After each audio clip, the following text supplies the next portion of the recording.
Imagine waking up in June to find snow falling on your crops. The lake outside your window is frozen. Birds are dropping dead from the cold sky. And the sun, when you can see it at all, is a dull, blood-red disk behind a strange haze. This isn't the middle of winter. This is summer, the summer of 1816. Across Europe and North America, an entire season simply never arrived. People called it the year without a summer, and 1800 froze to death. Crops failed, families starved, and nobody understood why. The terrifying truth? It had all begun a year earlier, with a single mountain on the other side of the world, and almost no one made the connection. To find the cause, we have to travel back to April 1815 to a tropical island called Sumbawa in what is now Indonesia. There stood Mount Tambora, and on the 10th of April, it erupted. Not a normal eruption. This was the single most powerful volcanic blast in all of recorded human history. The explosion was so loud it was heard over 1,600 miles away, so distant that some people mistook it for cannon fire and sent soldiers to investigate. The mountain blew off the top third of itself, hurling enormous columns of ash and rock into the sky. Tens of thousands of people were killed almost immediately, and Tambora launched somewhere around 37 cubic kilometers of debris into the atmosphere. A wound in the planet so vast it would change the entire world's weather. But the real damage wasn't the lava or the ash that fell back down. It was something invisible. The eruption blasted millions of tons of sulfur gas high into the stratosphere, far above the clouds, above the weather, where rain can't wash it away. Up there, that gas turned into a fine mist of tiny droplets that spread out and wrapped around the entire planet, like a thin veil pulled across the sky. And this veil did something simple but devastating. It reflected sunlight back into space before it could ever reach the ground. Less sunlight meant less warmth. Slowly, silently, the whole Earth began to cool. It took about a year for the full effect to arrive, which is exactly why, in 1816, the summer went missing. By the summer of 1816, the cold was impossible to ignore. In New England, frost appeared in every single month of the year. On the 6th of June, snow fell on towns in New York and Maine.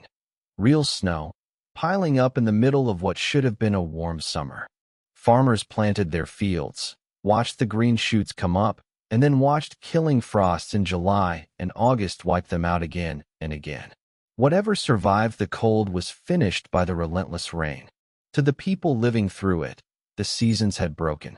The sky had turned against them, and they had no idea it was the work of a mountain they'd never heard of, half a world away. And when the crops die, people die. Across the northern hemisphere, the harvest collapsed. Europe, still exhausted and broke from the Napoleonic Wars, was hit by the worst famine of the entire 19th century. The price of bread and grain exploded. Hungry crowds gathered in the streets. There were food riots, looting, and people breaking into bakeries just to survive. Families ate whatever they could find. A typhus epidemic, spread by desperation and hunger, swept across Europe and killed tens of thousands more. One historian called it the last great subsistence crisis in the Western world. A single volcano had reached across the planet and pulled the food right off people's tables. The disaster wasn't only about cold and hunger. The world itself looked wrong. That volcanic veil scattered the light of every sunrise and sunset into deep, glowing reds and oranges. The skies became so vivid and strange that painters of the time captured them on canvas, and you can still see those eerie 1816 sunsets in their artwork today. And this was a global event. In China, the cold destroyed the rice harvest and brought famine and flooding to entire provinces. The Indian monsoon was thrown into chaos, disrupting the rains that millions depended on. People everywhere were living through the same nightmare at the same time, and none of them knew they were all victims of the same mountain. For many, there was only one option left: leave. In America, thousands of families looked at their frozen, ruined farms in New England, and decided enough was enough. They packed everything they owned into wagons and set out west, searching for land where the sky might be kinder. This wave of desperate migration helped push American settlement deep into the Midwest, reshaping the future map of the country. Among the families who pulled up their roots and moved during these hard years was a young farmer named Joseph Smith and his family, who left Vermont for New York, a move that would go on to ripple through history in ways no one could have predicted. The missing summer didn't just kill crops. It moved entire populations. Now here's one of the strangest twists of all. The cold didn't only starve people, it starved their horses. With oats and hay crops destroyed, feeding a horse became impossibly expensive, and huge numbers of them died or were put down. In Germany, an inventor named Karl Dreis looked at this crisis and asked a simple question: what if you didn't need a horse to get around at all?